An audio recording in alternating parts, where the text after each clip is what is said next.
Every case has evidence, every clue has a story, and every mystery has a solution hidden somewhere in the facts.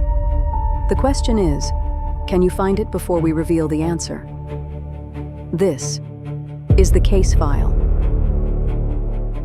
Northern California, between December 1968 and October 1969. A series of attacks left 5 people dead and 2 more seriously injured. The attacker chose isolated locations: young couples, parked cars, quiet lakesides. He came armed, and he came without warning. Then, in August 1969, 3 newspapers in the San Francisco Bay Area received identical letters. Each contained a portion of an encoded cipher, strange symbols arranged in careful rows. The letters demanded the newspapers print the ciphers on their front pages, or the killer promised to go on what he called a, quote, killing rampage. The newspapers complied. The killer signed his letters with a circle marked by a crosshair, a symbol he would use again and again over the following years. He called himself Zodiac. The first cipher, later known as the 408 for its number of characters, was solved within a week.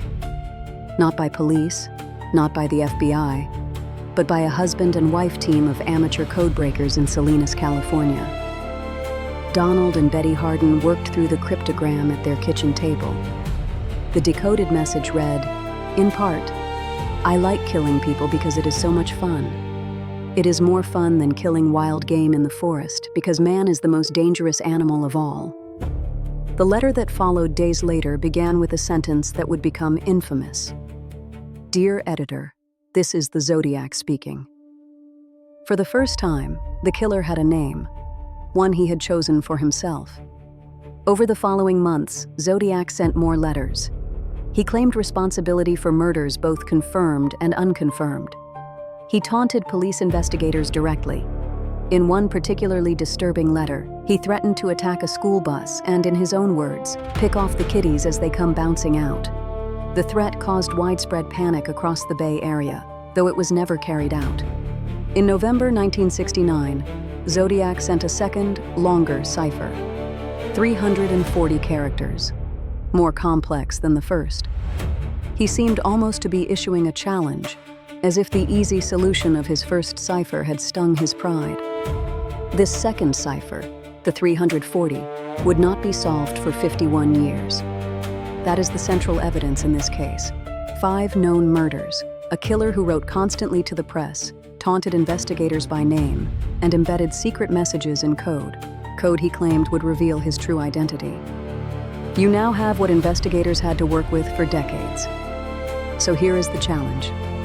Using only what's been presented, what kind of person sends coded letters to newspapers, takes credit for murders, and signs every communication with the same symbol?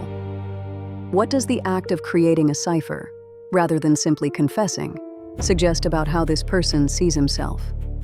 And why would someone confident enough to taunt the police directly never be caught? Ask yourself this too.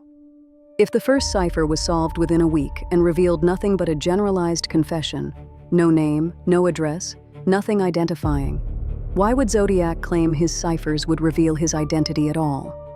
Was that ever true? Or was it something else entirely? A method of control, a game, a way of staying relevant in the public eye long after the killings themselves had stopped? Form your theory now. Was Zodiac an organized, intelligent individual hiding in plain sight in his community? Or was he something more troubling still? Someone who understood that the mystery itself, the code, the persona, would outlive any single murder and outlive him. Pause the video now and write down your theory. When you come back, we'll reveal what the second cipher actually said, and why cracking it, after 51 years, turned out to be almost as unsettling as the silence that came before it. We'll see you on the other side.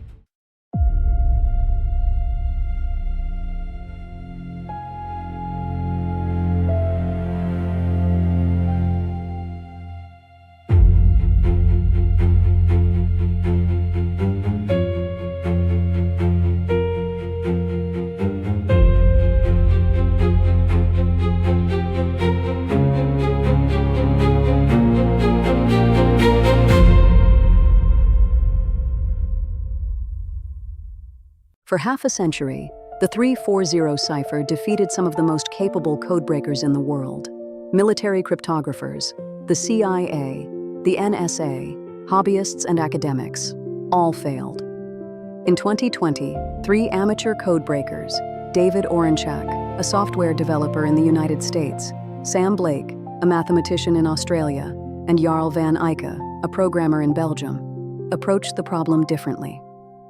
Rather than treating the cipher as a simple substitution code, they theorized it had been constructed using an additional layer, a transposition, scrambling the order of the encoded segments before the symbols were ever assigned.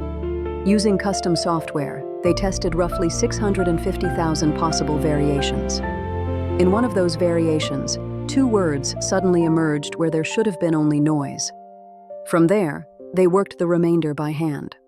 On December 5, 2020, they submitted their solution to the FBI. It was confirmed correct.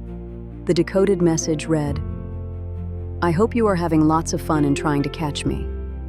I am not afraid of the gas chamber because it will send me to paradise all the sooner because I now have enough slaves to work for me."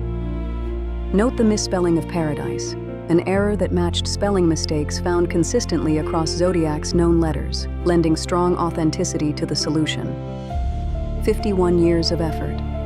And what it revealed was not a name, not an address, not a single piece of identifying information. It was, essentially, a taunt, confirming exactly what some investigators had long suspected. The cipher was never meant to expose him. It was meant to prolong the game. 2 ciphers remain unsolved to this day: a 32-character cipher sent in 1970 and a 13-character cipher sent later that same year. Despite the breakthrough on the 340, neither has yielded to modern cryptographic analysis. Investigators pursued numerous suspects over the decades.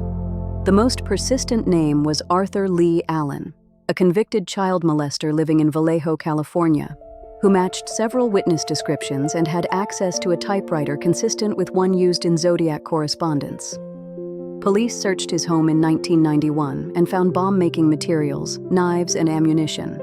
But DNA evidence recovered from a Zodiac letter, when finally tested decades later using techniques unavailable at the time of the original investigation, did not match Allen. He died in 1992, never charged. In more recent years, a group calling themselves the Case Breakers, composed of former law enforcement and military intelligence professionals, announced they believed they had identified the killer as a man named Gary Francis Post, who died in 2018. Their conclusion has not been accepted by the San Francisco Police Department, which maintains the case remains open and unsolved. Here is what we know with reasonable confidence.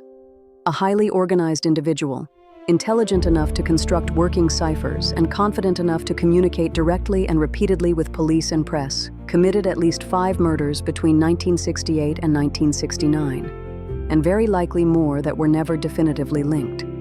He sought attention and control as much as he sought violence, and for over 50 years he succeeded in remaining completely unknown.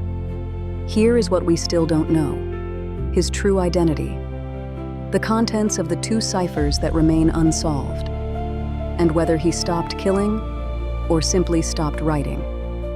And here is the clue that was always there, present from the very first letter, waiting to be understood for what it really was. The decoded message from the 340 cipher contained no name, no location, no identifying detail of any kind. After 51 years of anticipation, the great unlocked secret turned out to be nothing more than an extension of the same taunt Zodiac had been making all along. I now have enough slaves to work for me. That single detail, the complete absence of identifying information in a cipher he claimed would expose him, was always the answer hiding inside the question.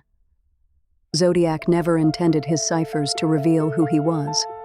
He understood, perhaps better than anyone investigating him, that the unsolved mystery itself was more powerful than any confession could ever be. Did you spot it? The clue wasn't in what the cipher said. It was in what it deliberately chose not to say. The Zodiac killer has never been positively identified. The case remains open with the San Francisco Police Department to this day. That is, the case file, A new case every week. Real evidence, real clues. One chance to solve it before the reveal. Subscribe, and we will see you next case.